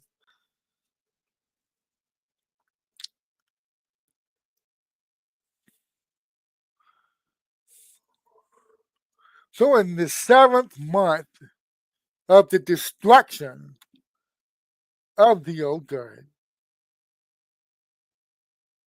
month number 7, we're not even a full year yet. And Trump has now decided, okay, it's time to take that next step. We started by showing why we needed to cut the money off. How much? We ain't even have a full accounting yet. How much they were stealing? We know it was a lot. Okay. And there's investigators looking into that, trying to track the money and figure out who got what and who's going to be arrested, who's going to be charged for all that stuff, where they can track it. I mean, it's amazing that system was set up by design there. It was not an accident. It was set up this way. You didn't even have to put a name or a spending code on there. Department of Energy wants $75 million spending request. Yeah, and then people running the U.S. Treasury go, okay, rubber stamp it. Here's your $75 million. Ka-ching. They found out after Trump won the election last November, the Department of Energy funneled something like $900 billion out the door between November 5th or whatever day the election was. Between the night Trump won the election to the day he didn't put his hand on the Bible while he was being sworn in. Okay. Under Jennifer Granholm, the Department of Energy funneled over $900 billion out the door. And now the Secretary of Energy is trying to claw back as much of that money as possible. And they're tracing who got what. They're trying to claw it back. But it's hard because the Treasury Department did not require a spending code or even a name. Put spending request in, stamp it, out the door it goes. They couldn't find one spending request that was turned down in 20 years. That means 2025, go back 20 years, they're in 2005. Okay. All the way back to 2005, they can't find a spending request that was said, no, you can't have that. Isn't that amazing?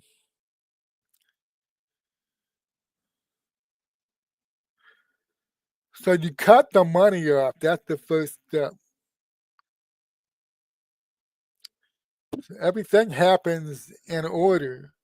Trump came back with a plan. He had a long time to sit and strategize about how they would do these first year back. He may have had an agenda for all 4 years, but it's flexible the further out you go. But you can tell from the speed that things have happened in the last 7 months. Trump definitely had a plan when he came back, and he's implementing the plan. So today, Trump is confident now that things have progressed to the point that it's time to take this step in Washington, D.C. It's time. And you always have people saying, why couldn't he have done this on January 20th? Why did he wait 7 months? Didn't he care about the people of Washington, D.C.? He should have federalized this city back in February. Yeah, you'll always have people say shit like that. Why did he do this before he did that? I would have done this before he did that. I'm smarter than Trump. I know more than he does. I have a better plan than he does. Yeah, I always have people out there on social media, some yahoo saying that I do this a lot better than Trump is doing. You should hire me as an advisor. I'd set him straight.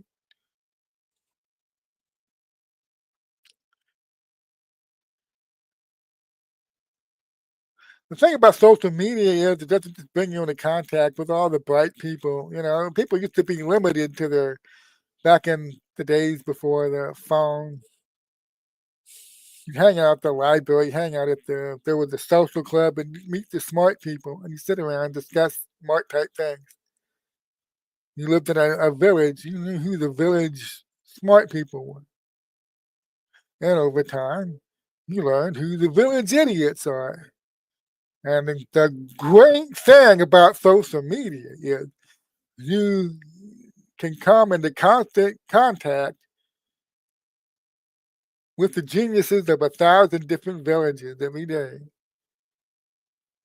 And you can also come into contact with the thousands of the village idiots from 1,000 different villages every day. Yeah, I'm smarter than Trump. I know more than he does. I'd handle this better than him. He should have done this DC federalization a long time ago. He should have done it back in 2017. Think of how many people got shot or stabbed or raped or whatever. That's 2017.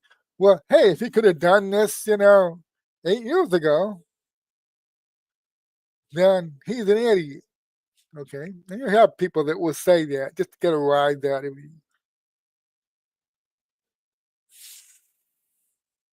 But it's not required for you to engage every village idiot that you come across on social media. So I don't.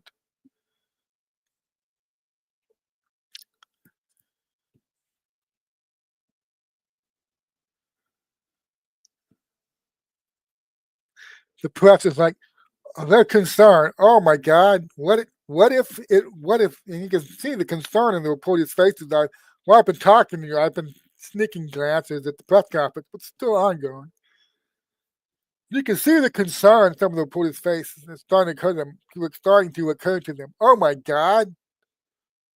What if this actually works in D.C.? Like a month and a half, 2 months, everybody across the country sees, holy shit, the fear is gone. The city is now free. Crime rates went. Trump did this really quickly. So that just like he was saying for 40 years. Let me reverse 1913. You won't believe what this country will be able to do under my leadership. I will not only bring the economy more back, I'll bring back all the jobs that left. I'll bring back the industries that left. I get $12 trillion in new investments in industry in the first 6 months. Get me in there. Put me in, coach. And now he's saying, hey, same thing I did with the border. What are you telling you? It's out of control. I need an active Congress. Bullshit. You just need a president with some balls. Okay? They got the border under control. 250,000 a month down to almost zero in 6 months. It's been about a month and a half now. About 6 months took him to do it. What's he saying now? Oh, this won't take long. You think he's bluffing? You think he doesn't know what he's talking about at this point? When he federalizes the DC police, he puts them under new leadership. He federalizes the National Guard. You think he's kind of, well, Trump's just an alpha male, clueless dick blowhard. He's just making this up as he goes along. He doesn't really have any plan for how this is going to go. He's just impulsively federalizing. It seemed like a good idea last week. So he's just coming out now today and saying, hey, I'll federalize what? Hey, great idea, guys. I'll federalize Washington, D.C. like 5-6 days ago. And those they haphazardly throw together some shit plan. And now they're going to start to implement it. Watch people try to sell that to you. Some of them will be on the right. The same people that say Trump's surrounded by endless chaos and confusion. He's surrounded by backstabbing traitors that he can't spot because he's just that dumb. Okay. They'll sell you a narrative. Trump just rolled out of bed, turned to Melania and said, hey, I think I'll federalize Washington, D.C. next week.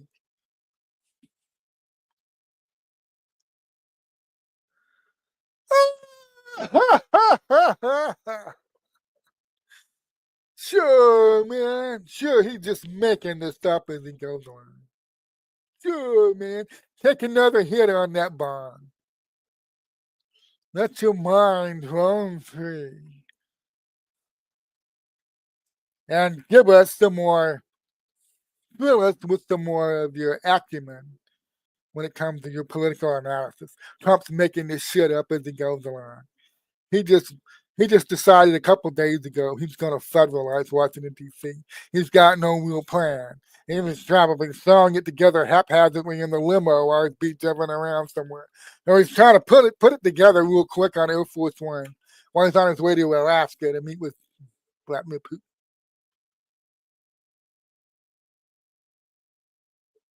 Slick ass, posing, bizarre manner, I think is how Demi Moore puts it. And that's a good man. He's just making it all up in a slick ass, posing, bizarre manner. Surrounded by chaos. He's surrounded by confusion. He has no idea what he's going to be doing a month from now. He's just making it all up as he goes along. And he's got traitors at his elbow, sabotaging him, stabbing him in the back. Mm-hmm. So he just cooked up this idea a couple of days ago, and now he's going to try to implement it. And it's going to be a disaster. It probably won't work.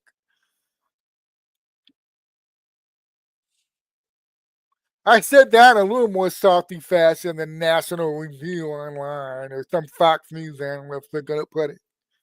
It's going to come out and say, he's making this up. It's a bad idea. It's a bad move.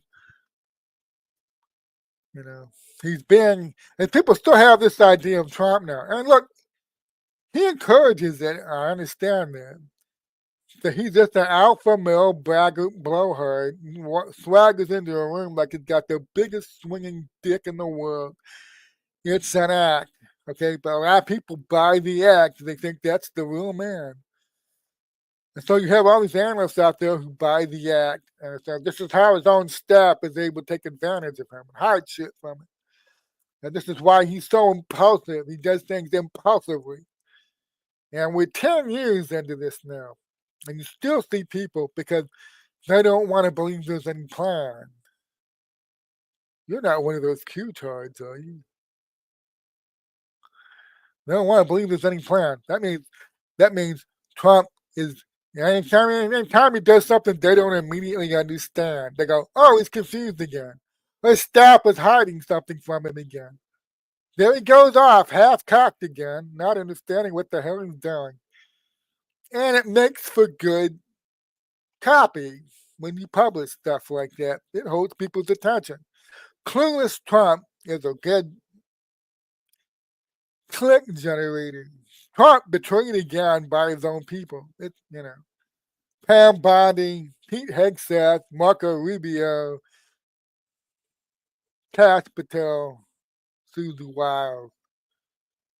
The cast of characters changes every couple of weeks, but the basic template is the same. There is no plan. Trump's just making it up on the fly. And you have all these people out there very helpfully yelling at Trump on social media, trying to foment and create massive social media pressure campaigns, yelling at Trump what he should be doing right now. Here's what you need to do right now. And hey, that could work because remember, there ain't no plan. There's no plan unfolding. Well, the biggest people in the MAGA space, the biggest celebrities who were formerly gay, came out of the neocon media incorporated outlets.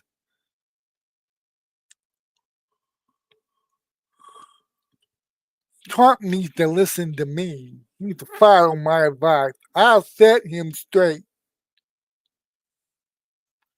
There he goes, not doing what I want him to do when I want him to do it. Oh, this is pathetic. This is terrible. This is horrible. Trump, how could you? How could you do this?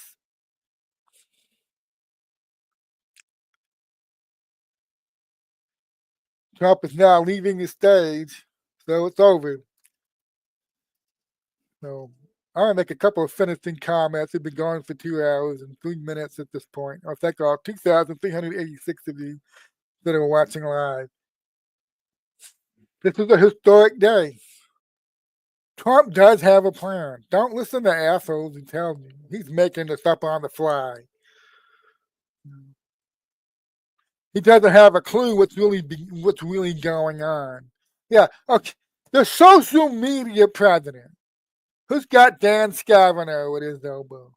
The social media president has no idea what's really going on out there because his own staff hides shit from him. And there's a lot of people out there that make bank on selling narratives like that.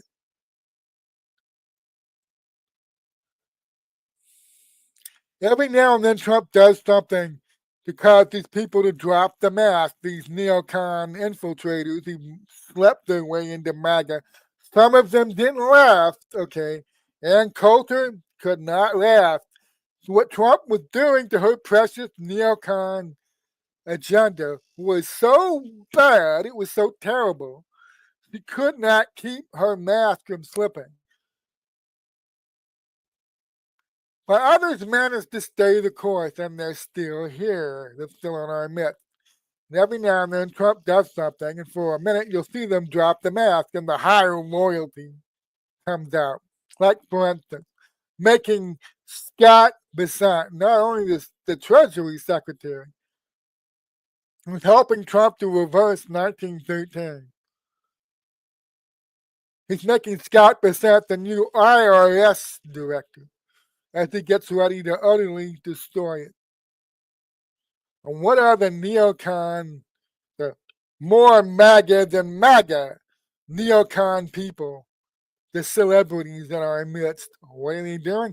They went back to the same shit they were saying about Bessent when Trump first nominated him for Treasury Secretary.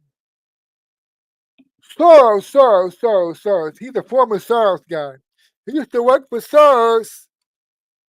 They're out there waving their arms and screaming that you can't trust Scott Bessent. So the mask flips, the higher loyalty comes out. I talk about the oligarchs' families that control not just the fake news, but the neocon media news.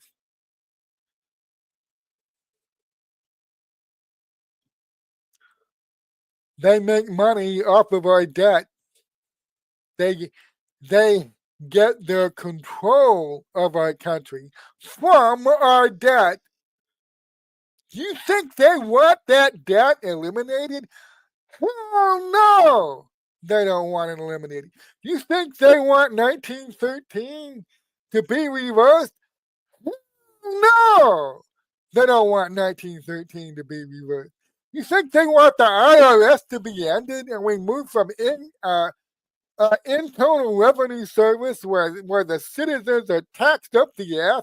You think they want to move from that, watch the IRS end and federal income taxes end, to move to an external revenue service where a much smaller federal government is paid for by tariffs and foreign trade? Hell no! They don't want that.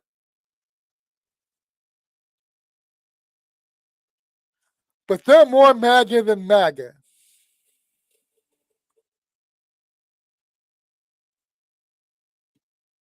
All these people drape themselves in the MAGA flag. I'm more MAGA than MAGA. Nobody's a bigger Trump supporter than me. Trump, you clueless dumbass. How dare you make Scott Bessent director of the IRS? What the hell's gotten into you? And once again, chaos and confusion narratives are the order of the day. As long as you continue to listen to these people, you allow them to influence you. Yeah.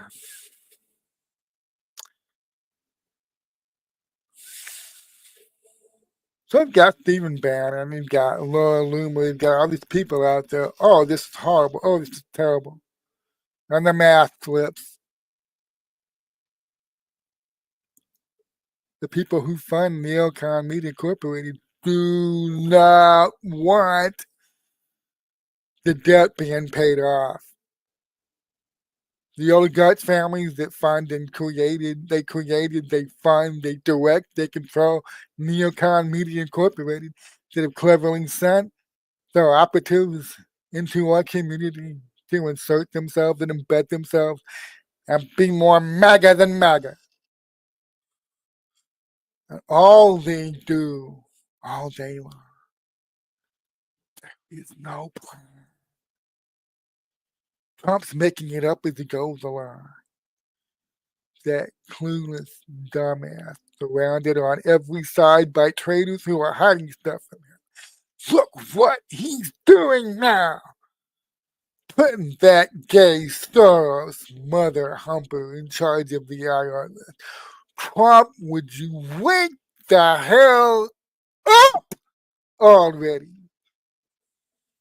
And I want to see how much of the Trump base they can get to question Trump's judgment and character and understanding of what's happening around him.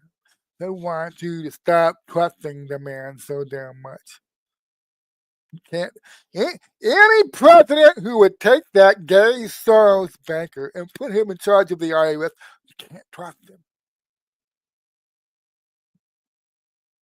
You can't trust the president who's getting bad advice like that. So all these people do all damn day long. If you listen to them, sell you these bullshit narratives. Why? Why would you allow them to do that to you? I admit some of them can be very entertaining. And it's a problem that's going to solve itself because the further Trump moves forward in his agenda and his plan, yes, there is one, he moves forward on that, these fake MAGA neocon infiltrators are going to be forced to drop that mask over and over again. And that's a beautiful thing. Thank you for watching and God bless you. Hope you enjoy your week and the rest of your Monday.